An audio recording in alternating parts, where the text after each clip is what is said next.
Comment ils vont mes petits chercheurs de savoir, ça va? Ok, je vais prendre le temps aujourd'hui de faire un truc que je fais pas souvent, je vais parler avec vous, ça va être très sympa. Alors, je pars d'un truc que je devrais peut-être pas faire. En fait, il y a un tweet qui a pas mal tourné ces derniers jours sur Twitter, quelqu'un a posté ce tweet. Alors voilà, ça vaut ce que ça vaut, faire les comparaisons, etc.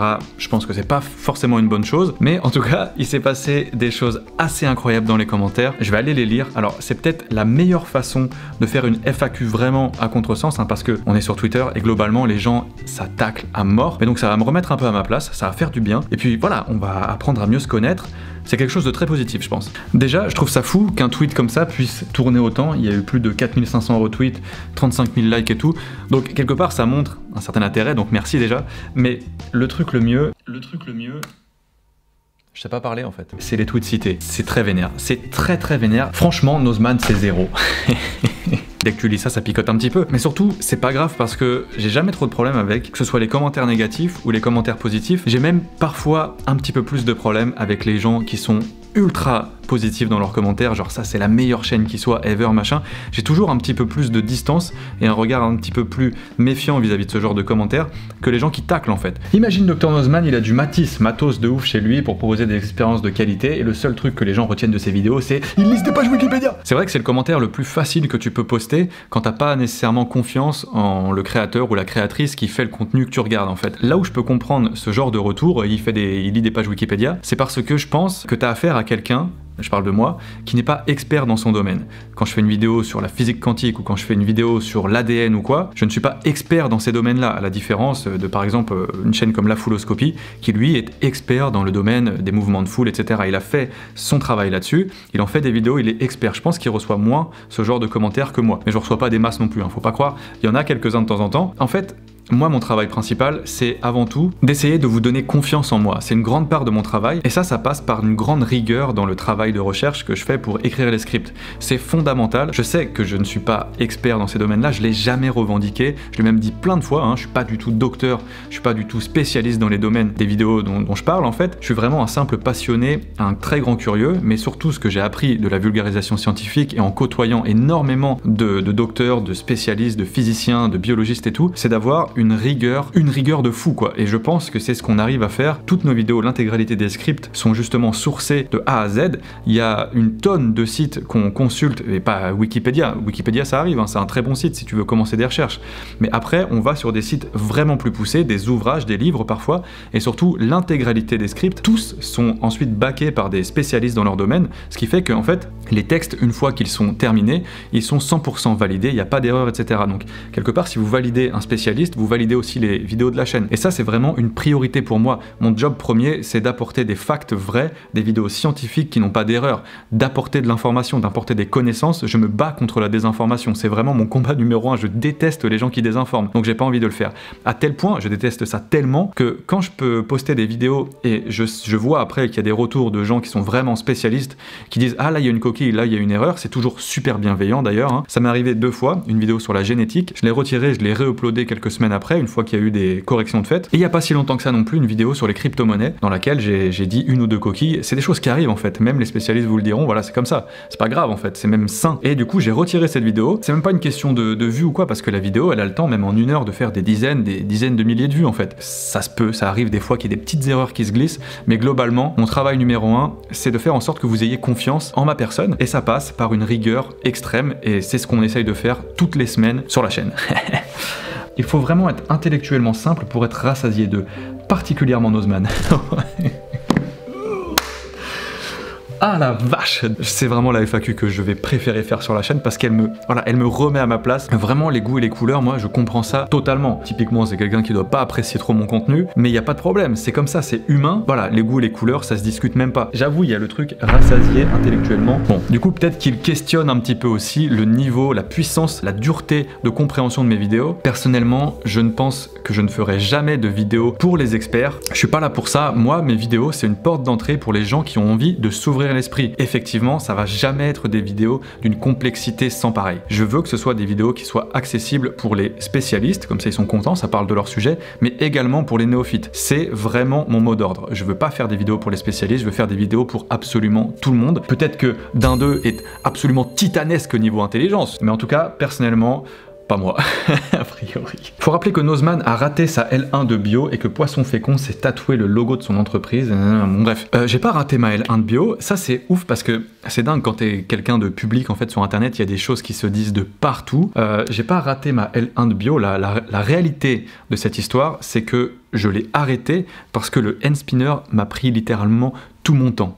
Et si je dis ça, c'est parce qu'en fait le N-Spinner a fait exploser la chaîne et que du coup, à côté de ça, ça faisait déjà 5-6 ans que j'étais youtubeur en fait. Ça faisait déjà 5-6 ans que je faisais une vidéo par semaine. C'était déjà mon travail à temps plein hein, depuis un petit moment, avant que je démarre cette L1 de bio. Faut savoir que la L1 de bio, j'ai repris ce projet quand j'avais 27 ans. Donc c'est il y a pas si longtemps que ça en plus. Et surtout, c'était tard en fait dans ma carrière de youtubeur, si on peut dire. J'avais besoin de me challenger, c'est-à-dire d'aller tous les jours dans une école, apprendre des trucs. C'était vraiment pour ma connaissance personnelle en fait.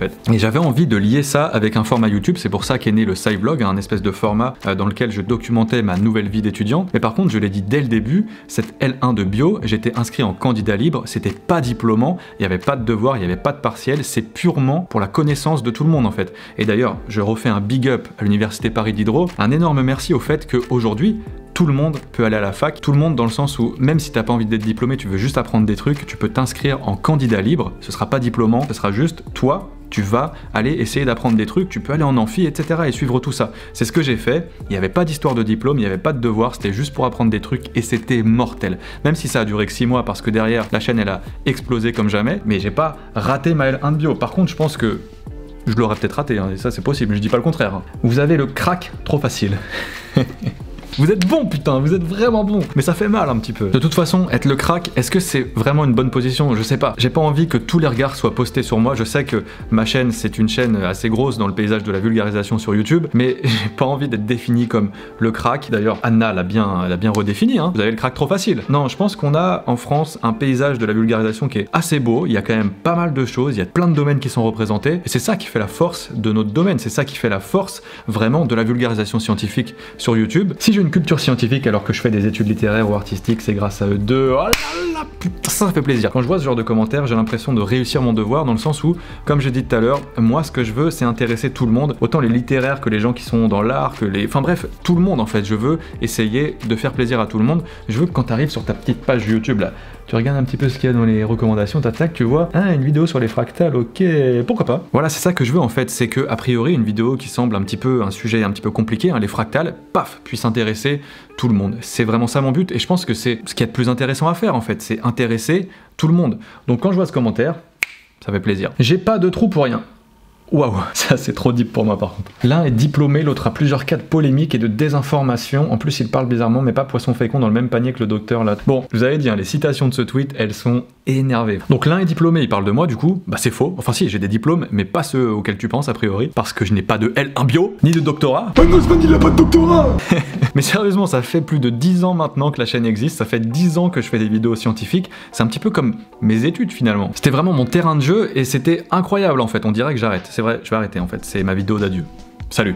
En fait, cette chaîne, ma chaîne Dr Nozman, elle m'a appris énormément de choses. En fait, ça a été réellement une source de bonnes choses pour moi, vous avez même pas idée. C'est la meilleure chose qui me soit arrivée dans la vie, hein, clairement. Même si vous vous lâchez et que vous dites des trucs absolument ouf, je le dois à vous, c'est sûr et certain. En fait, je choisis surtout les commentaires un petit peu vénères, sinon il y a des trucs vraiment très positifs aussi. C'est bon de se confronter aux gens qui sont pas vraiment fans. C'est très bon de faire ça, c'est sain, je pense. J'en commence une, j'en regarde 10 autres. Ça, c'est bien. Ça fait plaisir. C'est quelqu'un qui a soif d'apprendre, je pense. Ça, c'est quelqu'un qui, a priori, peut devenir mon ami. Ça, c'est quelqu'un que j'ai envie d'inviter chez moi. C'est mon pote, tu viens prendre un goûter ou pas? Je sais faire des gâteaux, en plus, je me suis mis un petit peu à la pâtisserie. Voilà, à tout moment, ça part en tarte aux pommes. Hein. De fou, on écoute ça avant de dormir. On est d'accord que les vidéos de vulgarisation scientifique, au même titre que les vidéos de travaux manuels et les vidéos qui t'apportent un petit peu quelque chose comme ça, c'est un des meilleurs trucs avant de dormir. Je sais pas ce que vous regardez, vous, avant de dormir, mais personnellement, le genre de gens qui fabriquent des petits trucs ou qui expliquent des choses, c'est mon kiff ultime, j'adore ça. Je te rejoins Julie. Ah ouais, YouTube est vraiment doomed alors. Celui-là, c'est une droite dans la gueule.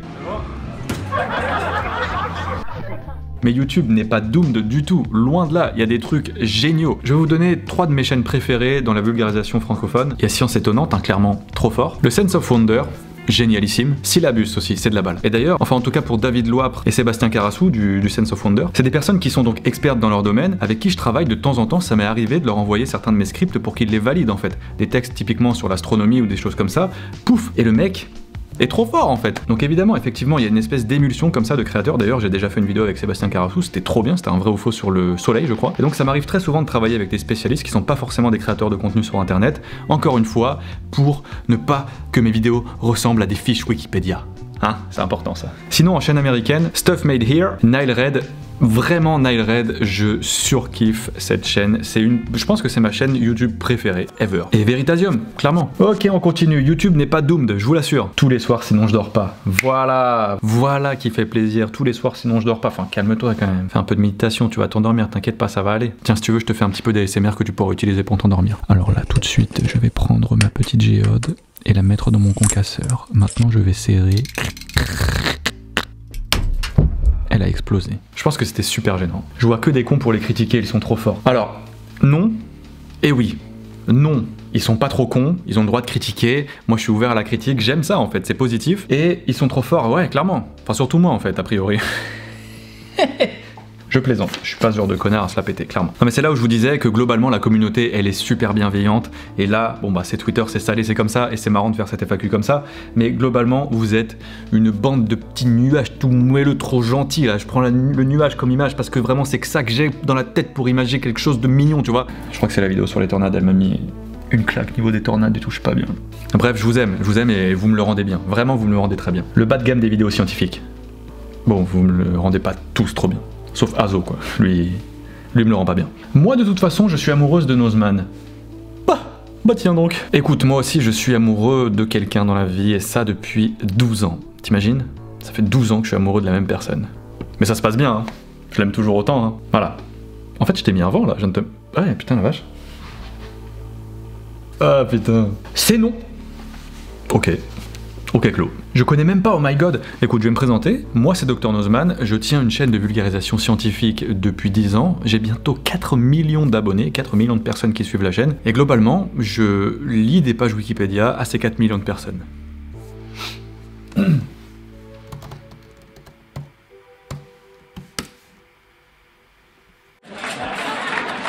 Je les aime si fort. Oh, merci. La crème de la crème, je skippe pas. Merci. Ma plus grande fierté, les regarder depuis 2013-2014. Ça fait plaisir. J'ai commencé les vidéos sur la chaîne en 2012 et ça m'arrive parfois de vous croiser dans la rue et que vous me dites je suis tes vidéos depuis que tu as 10 000 abonnés, 50 000 abonnés. Vous pouvez pas savoir à quel point le feeling est fou pour moi parce que j'ai affaire à quelqu'un qui a genre 20 ans, 25 ans, 30 ans. Genre, quelqu'un de 20 ans, il me suit depuis qu'il a 10 ans. T'imagines? Ça fait 10 ans qu'il voit ma tronche là, qu'il voit cette vieille gueule. Et ça, c'est clair que parfois, moi, derrière ma caméra là, j'ai un petit peu du mal à me représenter ça. Le fait que vous soyez tous des âmes conscientes derrière vos écrans à laisser des commentaires du style page Wikipédia ou autre style un peu plus cool, hein, voilà. Mais bref, c'est fou de se représenter ça. Et quand je vous croise dehors et que vous me dites que vous me suivez depuis genre 10 ans, c'est juste incroyable. Donc je vous en remercie. Le premier est finito depuis 4 ans. Ça continue de monter et tout, c'est fou, c'est justement ça qui est incroyable. La chaîne va arriver à 4 millions d'abonnés. Alors entre temps, la chaîne a passé les 4 millions d'abonnés. Merci 4 millions de fois.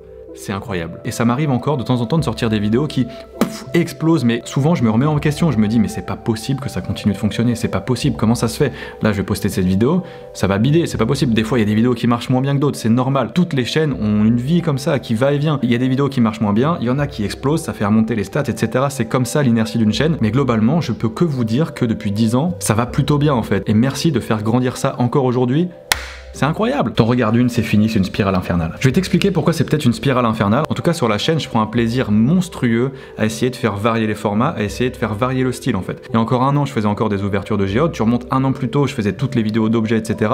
Encore un an avant, il y avait les vrais ou faux. En fait, j'essaye systématiquement de renouveler un petit peu la façon de créer, la façon d'écrire, la façon de procéder. Et c'est comme ça, je pense, que j'arrive à vraiment rester sur 10 ans de création en fait. Mais je pense que c'est ça aussi qui permet à vous, les spectateurs, d'avoir cette inertie de rester dans cette mouvance de regarder des vidéos en fait. En tout cas, je pense qu'une des clés principales pour pouvoir continuer sur internet à produire, à créer sans en avoir marre, c'est de se renouveler, d'essayer de comprendre ce qui va, d'essayer de comprendre ce qui va pas, d'éjecter des formats qui sont pas percutants, de garder des choses qui fonctionnent, mais de pas trop les conserver non plus, parce que quand on tire vraiment sur des formats qui fonctionnent, à bout d'un moment ça n'a plus de saveur, hein. C'est pour ça que j'ai arrêté les vidéos de géode, hein. Puis je trouvais que du quartz aussi, bon voilà. Bref, merci à tous pour vos retours. Globalement j'en ai passé plein, il y en a plein qui sont super bienveillants. Non, globalement je peux que vous remercier, pour l'aventure que vous me faites vivre depuis 10 ans maintenant. Merci à tous d'avoir suivi. Voilà, hein, je peux vous dire que à très bientôt à la prochaine, car la science n'attend pas comme d'habitude. Salut!